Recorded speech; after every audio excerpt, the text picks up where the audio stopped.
Hello, everybody. It's Holger Mueller from Constellation Research, redirecting my video reports from the road.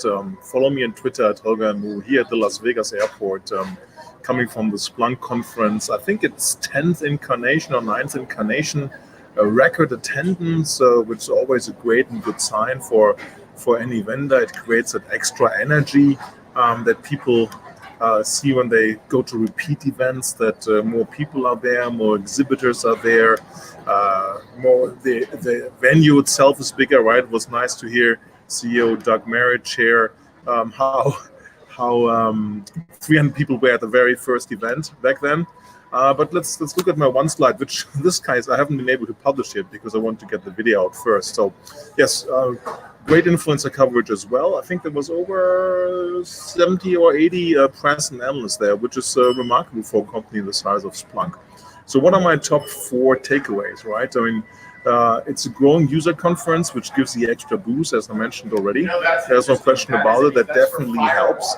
And then the big monitor of Splunk, of course, now my second bullet, data to everything. My takeaway here is like, once you have and control the data, you can go almost everywhere, right? And that's what Splunk is showing with applications, not only in security, but in DevOps, reaching into things like marketing automation, sales automation.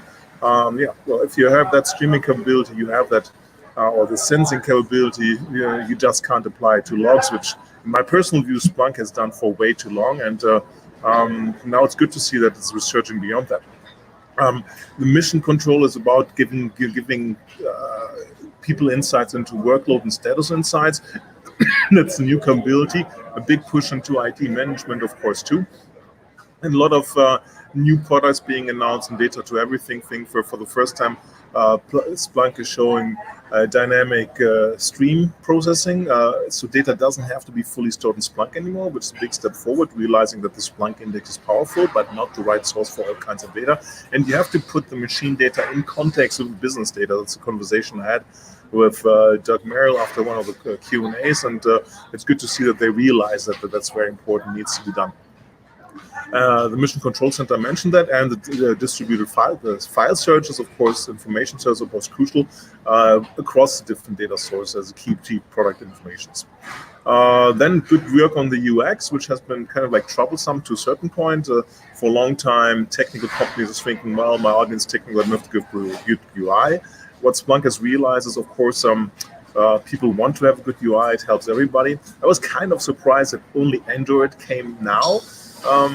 Interesting, maybe too much of a Silicon Valley view. Android is the #1 operating system around the world, so amazing to me that Splunk could keep it up so much. And today in the second day keynote, there was barely any applause for that, so I don't know what happened to standard-loving system managers and so on, not using at least both platforms to a bigger perspective. Maybe people have given up, but the new UX is very attractive, looks very good. Interesting new thing around putting up their own font. I've not seen a vendor coming up with an own font to improve the readability, which of course is key for someone like Splunk, so that's very good to see. And then of course bringing things together, like you can have kind of like a Splunk TV screen kind of like thing, setting up your dashboard and watching live TV with it, which is basically happening on 2 screens today, where sysadmins and the DevOps people and everybody's looking at the machines. It's kind of like looking at 2 screens. The thing I would like Splunk to improve, overall very good to see all the direction both on the technology side and use case side. The thing I would like Splunk to improve is around making it self-driving monitoring, making it self-driving capabilities, and taking the action out of that. But for now, congrats on a great Splunk Conference 19. Definitely a hoodie company or t-shirt company. The hoodies haven't changed, have been the same for all the conferences. Just the color changes of the color scheme were very pink, purple, yellow. Was my first Splunk conference. I didn't get the t-shirt, so still wearing Constellation work, but I didn't have time to pick it up. That doesn't matter really. Yeah, interesting to see the culture around the t-shirts. Good culture is important, and something which energizes you is even more important. So congratulations on a good Splunk Conf 2019. Will be interesting to see in the one of the year how the uptake of these new capabilities will be happening in the Splunk existing install base and the new customers which they have to reach out to. Thanks for watching. This is Holger Mueller from Constellation Research. Tons of tweets. The Wakelet's going to be published too. The one-slide report is going to be published too. The blog will come out sometime. Follow me at HolgerMU at Twitter, of course. Thanks for watching. Bye-bye.